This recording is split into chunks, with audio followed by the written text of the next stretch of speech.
छोटी सी कहानी इसलिए कहूंगी, आज अपना काव्य पाठ थोड़ा कम करूंगी, मगर इसको बताना बहुत जरूरी है और मेरा ये दायित्व बनता है कि मैं आज बताकर जाऊं, क्योंकि आज सभी मेरे परिवार के लोग यहाँ पर बैठे हुए हैं। जब हम बड़े कवि सम्मेलन में होते हैं तो हमें काव्य पाठ करना होता है, लेकिन यहाँ पर मैं कुछ जरूरी चीजें बताना चाहती हूँ, क्योंकि यह नवोदित कवित्रियां भी यहाँ पर हैं, उनके लिए भी कहूंगी। आगे उनके जब परिवार आगे बढ़ेंगे, बच्चियां होंगी, उनके लिए भी उनको ये बात याद रखनी चाहिए। मेरी दो छोटी बहनें भी यहाँ पर बैठी हुई हैं और उनके लिए भी कहती हूँ कि एक मैंने छोटा सा वीडियो देखा था कि टीचर थे और उनकी क्लास में एक लड़की आई, करीब 21-22 साल की लड़की थी। तो जब वो क्लास के अंदर आई तो सभी बच्चे हंसने लगे उस पर।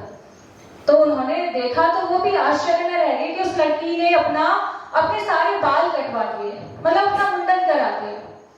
तो उन्होंने पूछा कि बेटा 21-22 साल में ऐसा क्यों कराया आपने, ऐसी क्या दिक्कत समस्या हो गई थी, ऐसा तो कोई नहीं करता और आजकल तो लड़कियां तो वैसे भी फैशन में आगे रहती हैं, तो तुमने ऐसा क्यों किया। तो उसने बताया कि कुछ दिन पहले मेरे लिए एक रिश्ता आया था और मेरा परिवार, मेरे समाज के लोग कहते हैं कि मैं बड़ी हो गई हूँ।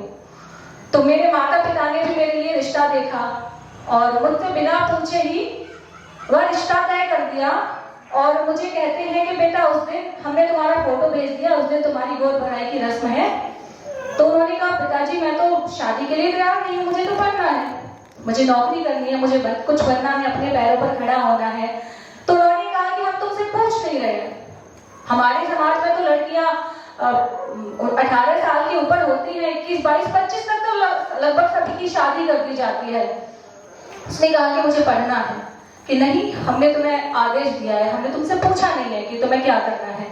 तो लड़की 2-3 दिन परेशान रही, उसके दिमाग में ख्याल आया कि आत्महत्या कर लूं, क्या करूं, क्योंकि मुझे शादी नहीं करनी, अगर कर भी लूंगी तो वो रिश्ता टिक नहीं सकेगा, क्योंकि मैं अभी मानसिक रूप से तैयार नहीं हूँ। तो उसके दिमाग में एक आइडिया आया कि क्यों ना मैं अपने सर के बाल ही मुड़वा दूं, तो ना मैं दिखूंगी अच्छी और ना ही मेरा रिश्ता होगा और ना ही कोई लड़का भी मुझसे शादी कर सकता है। तो उसने वही रास्ता अपनाया।